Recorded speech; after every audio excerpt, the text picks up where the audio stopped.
मित्रांनो, जय जिजाऊ, जय शिवराय, जय शंभू महाराज. मराठ्यांच्या शौर्याचा नवा अध्याय. छत्रपती संभाजी महाराज. छत्रपती शिवरायांनी घडवलेल्या स्वराज्याच्या पायावर उभ्या असलेल्या सिंहासनाचा खरा वारसदार, मराठा साम्राज्याचा अभिमान छत्रपती संभाजी महाराज. एक अशी तेजस्वी व्यक्ती ज्यांच्या धैर्याने, बुद्धिमत्तेने आणि नेतृत्वाने इतिहासाला नवी दिशा दिली. संभाजी महाराज एक प्रतिभावंत साहित्यिक, शूर योद्धा आणि आदर्श राजा. त्यांच्या आयुष्यातील संघर्ष, विजय आणि बलिदानाची कहाणी म्हणजे प्रेरणादायी इतिहासाचा अमूल्य ठेवा. जिथे शौर्याला कधीच माघार नाही, तिथे संभाजींच्या नेतृत्वाने इतिहास घडवला जातो. संभाजी महाराज हे फक्त नाव नाही, हे आहे स्वाभिमान, शौर्य आणि स्वराज्याच्या शपथेचा जिवंत प्रत्यय. संपूर्ण सिरीजमध्ये आपण उलगडणार आहोत त्यांच्या जीवनातील अनोख्या पैलूंची कहाणी. बघा, अनुभवा आणि जाणून घ्या छत्रपती संभाजी महाराजांचे जीवन कार्य. संभाजी महाराज शब्दांची प्रेरणा, तलवारीने विजय. आता चला त्यांच्या जीवनाचा प्रत्येक क्षण उलगडूया. मित्रांनो, आपण जर चॅनलवर नवीन असाल तर चॅनलला सबस्क्राईब करायला विसरू नका. छत्रपती संभाजी राजे यांची प्रतिभा केवळ राज्यकारभारापुरतीच मर्यादित नव्हती, तर ती साहित्य, संस्कृती आणि संस्कृत ग्रंथ निर्मितीमध्येही तितकीच विलक्षण होती. त्यांच्या विद्वत्तेचा उत्कर्ष श्री बुधभूषण या ग्रंथात स्पष्ट दिसतो. पुरुषोत्तम खेडेकर यांच्या साहित्यिक युवराज संभाजीराजे या ग्रंथाच्या पृष्ठ क्रमांक 22 ते 25 च्या अभिवाचनातून आपण छत्रपती संभाजी महाराजांच्या बुधभूषण ग्रंथाची पार्श्वभूमी, त्यातील संस्कृती साहित्याचे सौंदर्य, शिवाभिमानाचा भाव आणि संभाजीराजे यांच्या तेजस्वी व्यक्तिमत्वाचा थोडक्यात आढावा घेणार आहोत. या प्रवासात आपण मराठा साम्राज्याचा सांस्कृतिक वारसा, रायगडाच्या राजधानीपासून ते संभाजी महाराजांच्या साहित्यिक योगदानापर्यंतचा अमूल्य इतिहास उलगडून पाहणार आहोत. चला तर संभाजीराजेंच्या या अजरामर ग्रंथाचा अभ्यास करूया, ज्यामुळे त्यांची साहित्यिक प्रतिभा आणि शिवकुळाचा अभिमान अधिकच उंचावतो. साहित्यिक युवराज संभाजीराजे. श्री बुधभूषण छत्रपती संभाजीराजे शिवाजीराजे भोसले रचित हा संस्कृत ग्रंथ मराठा सेवा संघाच्या माध्यमातून अनेक इतिहासकारांनी छत्रपती संभाजी महाराजांचा अमोल इतिहास पुढे आणला. छत्रपती संभाजी महाराज अत्यंत प्रतिभाशाली साहित्यिक होते. त्यांनी वयाच्या 14व्या वर्षी श्री बुधभूषण नावाचा मोठा संस्कृत ग्रंथ लिहिण्यास सुरुवात केली. वयाच्या 17व्या वर्षी हा ग्रंथ पूर्ण केला. याशिवाय भोजपुरी, हिंदी भाषेतही 7 शतक, नखशिखा व नायिकाभेद हे ग्रंथ लिहिलेत. संभाजी ब्रिगेडच्या युवकांना संभाजी महाराजांबद्दल असलेले आत्यंतिक आकर्षण, शूरत्व, वीरत्व, स्वाभिमान, स्वराज्याभिमान, कुलाभिमान, शिवाभिमान अशा विविध पौरुषत्वाच्या बाबींशी जुळलेले आहे. संभाजी महाराज म्हणजे त्यांच्यासाठी एखादे प्रत्यक्ष जिवंत असे प्रेरणास्थान आहे. या सर्व त्यांच्या भावनिक श्रद्धांमध्ये भर पडली ती सर्वश्रेष्ठ जागतिक पातळीवरील तरुण राजपुत्र, बहुभाषिक साहित्यिक युवराज संभाजीराजे या आगळ्या वेगळ्या क्षेत्राची. त्यामुळे छत्रपती संभाजीराजांचे श्री बुधभूषणम व विविध ग्रंथ लिखाण प्रत्यक्ष आपणास पाहायला, हाताळायला व वाचायला मिळावे अशी अनेकांना हुरहुर लागलेली होती. दुर्दैवाने शंभूराजांचे हे मूळ साहित्य एकत्रित कुठेच उपलब्ध नाही. छत्रपती संभाजीराजांचे ज्येष्ठ चरित्रकार वासी बेंद्रे यांनी श्री बुधभूषण या संस्कृत ग्रंथाचा काही भाग इटली व फ्रान्समध्ये असल्याबाबतचे मत सुमारे 1920च्या दरम्यान व्यक्त केले होते. श्री बुधभूषणमधील काही त्रोटक श्लोक अनेक ठिकाणी गेल्या 70-80 वर्षात प्रकाशित झाले आहेत. असे असले तरी छत्रपती संभाजी महाराज एक महान भाषा पंडित होते. याशिवाय त्यांना भारतातील प्रत्येक प्रांताची भाषाही ज्ञात होती. तसेच परकीय भाषांपैकी इंग्रजी, स्पॅनिश, फ्रेंच, पोर्तुगीज, डच, हिब्रू, फारसी, उर्दू ह्या भाषाही शंभूराजांना लिहिता वाचता बोलता येत होत्या. याबाबत सर्वच प्रामाणिक देशी व परदेशी इतिहास अभ्यासकांचे एकमत झालेले आहे. आज आपल्या हाती श्री बुधभूषण हा 3 अध्यायाचा मिळून एकत्रित ग्रंथ देत आहोत. येथे गेले 7-8 वर्षे मराठा सेवा संघ हा प्रयत्नात होता, परंतु या महान ग्रंथाचे योग्य असे भावार्थ मिश्रित अनुवाद स्वरूप भाषांतर करण्यासाठी त्या ताकदीची व्यक्ती सापडत नव्हती. श्री शंभूकृपेने यांचाच एक परमभक्त ज्येष्ठ संस्कृत अभ्यासक, पुणे विद्यापीठातील संस्कृतचे गाईड प्राचार्य डॉक्टर प्रभाकर ताकवले वयाच्या 75रीत या शिवकार्यासाठी स्वेच्छेने पुढे आले.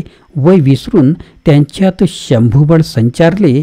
त्यांनी सतत सुमारे 16 महिने बसून शब्दांचे विविध पर्याय तपासून श्री बुधभूषणचे मराठी भाषांतर मर्यादित भावार्थासह आपल्यासाठी तयार केले आहे.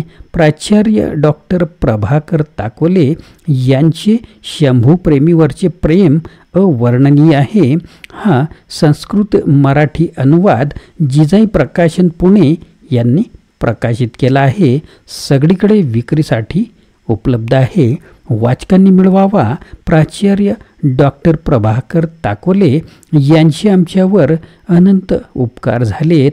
उतार वयात त्यांनी खूप मोठ्या सामाजिक ऋणाची परतफेड करून समाजावरच ऋण करून ठेवलेले आहे. त्यामुळे प्रथमच प्राचार्य डॉक्टर प्रभाकर ताकोले यांचे प्रति कृतज्ञता व्यक्त करत असतानाच त्यांना ह्या सर्वोत्तम शिवकार्यासाठी प्रोत्साहित करणाऱ्या ॲडव्होकेट शैलजा व इंजिनियर ज्ञानेश्वर मोकळ या जोडप्यांचाही उल्लेख आवश्यक आहे. हे सार शब्दधन आपल्यापर्यंत पोचविण्यासाठी जिजाई प्रकाशनच्या शिवश्री किशोर कडूने स्वराज्यातील मावळ्याप्रमाणेच आपले काम अचूक केले. त्यामुळेच श्री बुधभूषण ह्या छत्रपती संभाजी महाराज रचित संस्कृत ग्रंथाचे मराठी भाषांतर जगात प्रथमच प्रकाशित होत आहे. हा सुद्धा एक जागतिक ऐतिहासिक क्षण आहे. स्वनामधन्य अशा मराठीच्या अनेक लाडक्या लेकरांनी इंग्रजी, फ्रेंच, इटालियन, रशियन, चीनी, उर्दू, हिंदी इत्यादी अनेक भाषातील ग्रंथाचे मराठी भाषेत अनुवाद करून आपली जातकुळी जोपासली आहे. ज्ञानपीठ विजेते वि.वा. शिरवाडकर उर्फ कुसुमाग्रज व महाराष्ट्राचं लाडकं लेकरू पु ल देशपांडे यांची नावे प्रसिद्ध झालेले जवळपास सर्वच लिखाण पाश्चिमात्य व विशेषतः युरोपमधील नाटके, कथा यांचे मराठी भाषांतरे आहेत. इतरही याच श्रेणीतले आहेत. पु ल देशपांडेंनी एका मूळ गावकर नावाच्या ब्राह्मण लेखकांचे इंग्रजी पुस्तकाचा मराठी अनुवाद केला आहे. त्यात संभाजी महाराजांची नीच पातळीवर बदनामी आहे. ब्राह्मण नाटककारांनी केलेली घाण पुलंनी मनसोक्त चपळली आहे. असे हे साहित्य संमेलनवाले ग्रेट साहित्यिक यांच्यापैकी एकाही सरस्वती पुत्रास सारस्वतास श्री बुधभूषणमचे मराठी भाषांतर करावेसे वाटले नाही. याशिवाय संस्कृत ग्रंथाच्या यादीमध्ये श्री बुधभूषणचे नावही नाही. यावरून वैदिकशाही आजही शिवकुळाचा व त्यातल्या त्यात छत्रपती संभाजी महाराजांचा किती द्वेष करते हे स्पष्ट व्हावे. वैदिकांच्या ह्या नीच विकृतीचा व अनुल्लेख या वैदिक शस्त्राचा पराभव करण्यात मावळे यशस्वी झाले आहेत. त्यांच्यातील शिवतेज या निमित्ताने प्रकटले आहे. मावळ्यांनीच या महान ग्रंथाचे भाषांतर केलेले असल्यामुळे त्यात महाराजांच्या भावना बहुतांशी प्रमाणात उतरू शकल्या. वाचकांनाही हा सुखद अनुभव आनंददायी वाटेल याची खात्री आहे. छत्रपती संभाजी महाराजांनी लिहिलेला श्री बुधभूषण हा संस्कृत ग्रंथ पेशवाईच्या काळात अस्ताव्यस्त झाला. मराठ्यांची राजधानी किल्ले रायगड पेशव्यांच्या ताब्यात आल्यावर पेशव्यांनी शिवकुळाची नामोनिशाणी मिटवण्याचा चंग बांधला. छत्रपती शिवाजी महाराजांची किल्ले रायगडावर राज्याभिषेक करून घेऊन स्वतः छत्रपती झाले. छत्रपतींना गुन्हेगार ब्राह्मणांना मृत्यूदंड देण्याचे अधिकार होते. छत्रपती संभाजी महाराजांनी प्रत्यक्षात या अधिकारांचा वापरही केला होता. त्यामुळे वैदिकांना शंभूराजांबद्दल आत्यंतिक तिरस्कार होता. वैदिकांच्या 3000 वर्षाच्या भारतावरील आक्रमणाच्या इतिहास काळात शंभूराजासारखा वैदिकांचा कर्दनकाळ दुसरा कोणी झाला नाही. या अपमानाचा बदला घेण्यासाठी पेशव्यांनी किल्ले रायगड उद्ध्वस्त केला. शिवरायांचे व शंभूराजांचे दप्तरखाने जाळून टाकले. सर्व बांधकामे पाडली. पाचाडचा जिजाऊंच्या चिरेबंदी वाडा दारुगोळा ठासून उद्ध्वस्त केला. तत्पूर्वी मोगलांची सत्ता रायगडावर होती. औरंगजेबाने रायगडावरील काही संपत्ती नेली. काही दस्तऐवजही औरंगजेबाने नेलेले होते. पुढे ब्रिटिशांच्या ताब्यात रायगड होता. मोगल व ब्रिटिश सत्ताधीश हे आक्रमक होतेच, पण ते पेशव्यांसारखे विध्वंसक नव्हते. थोडक्यात या धामधुमीत छत्रपती संभाजी महाराजांचे सर्व ग्रंथही पळविणे गेले वा ब्राह्मणांकडून अंशतः नष्ट करण्यात आले. विविध प्रांतात देशात ते पोहोचले. तेथून हे मूळ लिखाणाचे भाग मिळवण्यात काही शंभूप्रेमींना यशसुद्धा आले. जगद्गुरू तुकाराम महाराजांचे अभंग मंबा भट, रामेश्वर भट या ब्राह्मणांनी नष्ट केले व बुडवले गेले. नंतर महाराजांच्या सहकार्यांनी ते एकत्रित केले. तुकाराम महाराजांचा तरुण लेखनिक व जिव्हाळ्याचा सहकारी संताजी महाराज जनगाडे यांनी सर्व अभंग लिहिले होते, पाठ केले होते. त्यांनी हे सर्व अभंग पुन्हा लिहिले. गावोगावच्या गावकऱ्यांचे पाठ असलेले अभंगही लिहून घेऊन एकत्रित केले. संताजी महाराज जनगाडे देहूजवळील सदुंबरे या गावचे होते. ते तेली जातीचे होते. तुकोबा कुणबी होते. तुकोबांच्या वाणीने सारे घाणेरडे विकृत ब्राह्मणी विषमतावादी तत्त्वज्ञान लोकांनी नाकारले. म्हणून चिडलेल्या ब्राह्मणांनी गाथा पडून नष्ट केली. ती तेली जातीत जन्मलेल्या संताजींनी पुन्हा लिहून काढली. ब्राह्मणांच्या लक्षात आले की कुणब्यांचे तत्त्वज्ञान बामणांनी पूर्ण बुडवले तरी तेली जशीच्या तसे लिहून काढतो. म्हणून त्यांनी म्हण तयार केली, कुणब्याने तेल्याचे तोंड पाहू नये. झाले तेली विरुद्ध कुणबी उभे राहिले. ब्राह्मणांचे काम झाले. तर अशा प्रकारे तुकोबांचे सर्व अभंग संताजी व गावकऱ्यांनी पुन्हा एकत्रित केले होते. जे जोडले त्याचीच गाथा तयार केली. त्याचप्रमाणे श्री बुधभूषणमचे जेवढे लिखाण सापडले त्याचे उत्तम असे वर्गीकरण करून पुणे येथील भांडारकर प्राच्यविद्या संशोधन संस्थेने इसवी 1926 मध्ये ते प्रकाशित केले. ह. दा. वेलणकर यांनी मुंबई व इतर परिसरातून तुरळक हस्तलिखिते प्राप्त केली. रॉयल एशियाटिक सोसायटीच्या ब्रिटिश लायब्ररी मुंबई येथून हा संच प्राप्त झाला.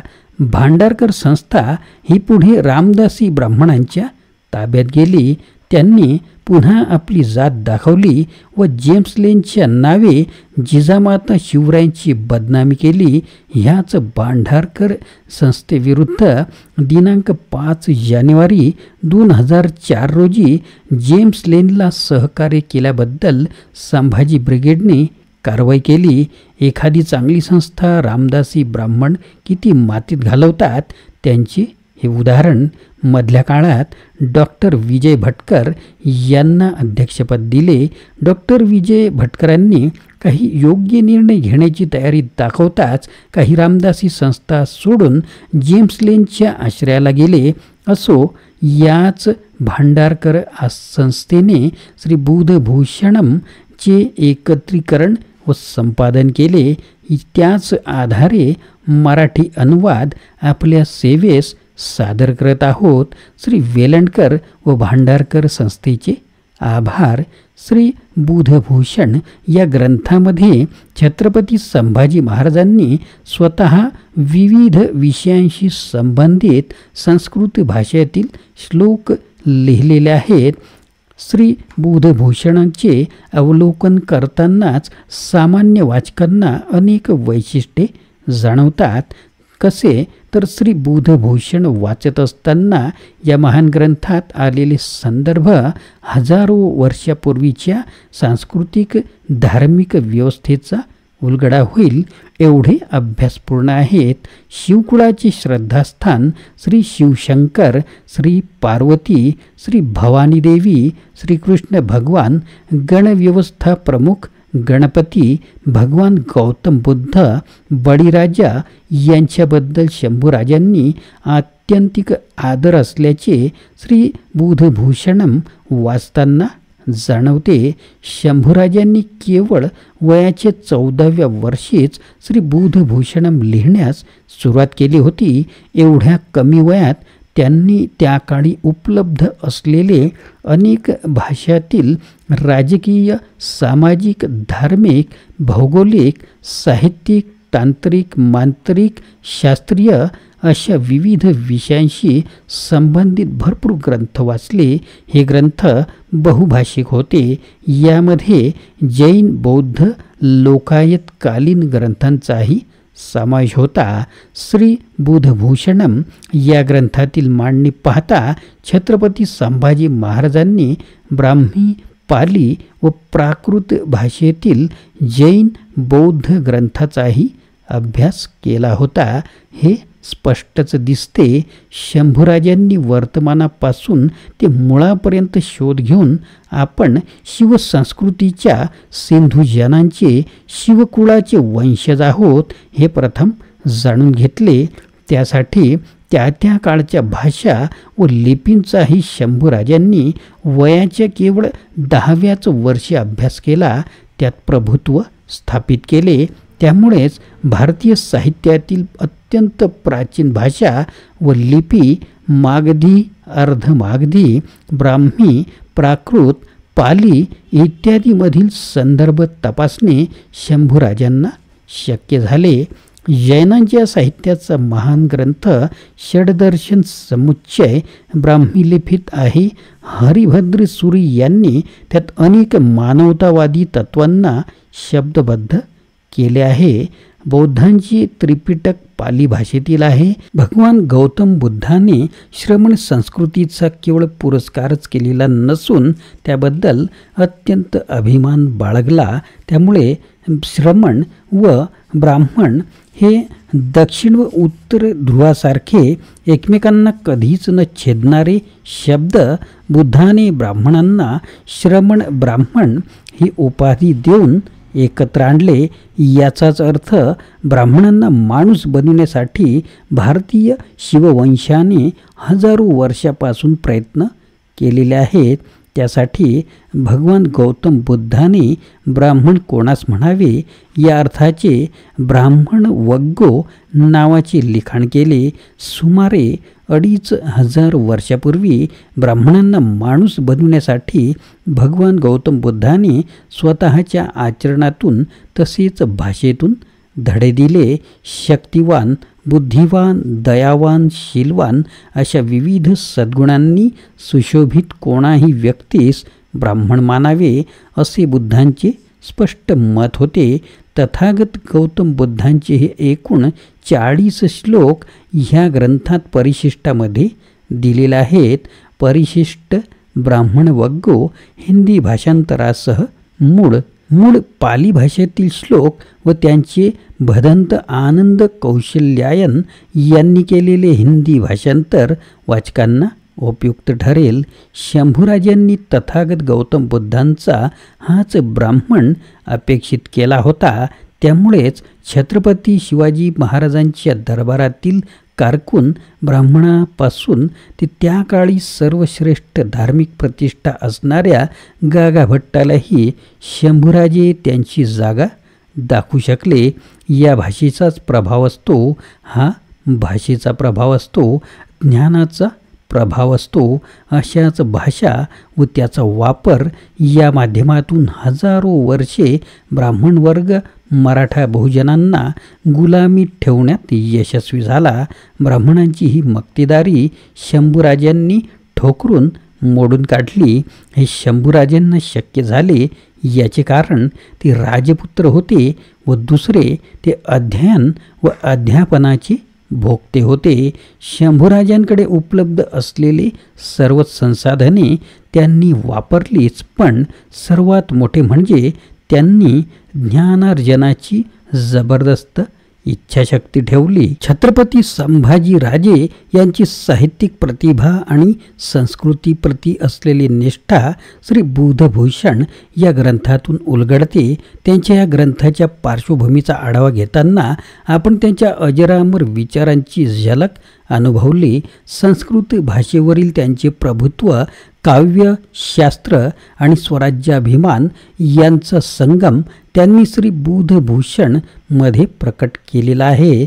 पुरुषोत्तम खेडेकर यांच्या साहित्यिक युवराज संभाजीराजे या ग्रंथाच्या अभ्यासातून आपण संभाजी महाराजांचे व्यक्तिमत्व, त्यांचे शौर्य आणि साहित्यिक दृष्टिकोन अधिक स्पष्टपणे पाहू शकलो. या प्रेरणादायी प्रवासामधून संभाजी महाराजांच्या विचारांचे व साहित्याचे महत्त्व नव्या पिढीपर्यंत पोहोचविणे हीच खरी त्यांना दिलेली आदरांजली ठरेल. शेवटी संभाजी महाराजांच्या या वैचारिक आणि साहित्यिक वारशाला जपण्यासाठी आपण सर्वांनी पुढाकार घेऊन आणि त्यांच्या विचारांची ज्योत प्रज्वलित ठेवूया. जय जिजाऊ, जय शिवराय, जय महाराष्ट्र. Video legal disclaimer. या व्हिडिओमध्ये व्यक्त केलेली माहिती, विचार आणि मते ही संपूर्णपणे लेखक, पुस्तक किंवा इतर संदर्भित व्यक्तींची मते आहेत आणि ती कोणत्याही प्रकारे मालक, निर्माता किंवा यूट्यूब चॅनलच्या विचारांशी संबंधित नसू शकतात. या व्हिडिओचा उद्देश केवळ शैक्षणिक आणि ऐतिहासिक माहितीपूर्ण स्वरूपाचा आहे. कोणत्याही प्रकारची चुकीची माहिती दिली असल्यास ती जबाबदारी सदर लेखकांची आहे. कोणालाही दुखवण्याचा आमचा हेतू नाही. आमचे यूट्यूब चॅनल किंवा व्हिडिओ निर्मात्यावर कोणत्याही विचारांबद्दलची कायदेशीर जबाबदारी येत नाही. पुस्तकातील विचार आणि संदर्भ यावर कोणतेही हक्क आम्ही दावा करत नाही. मित्रांनो, आपण कमेंट किंवा कोणतीही प्रक्रिया करताना याचा विचार करावा.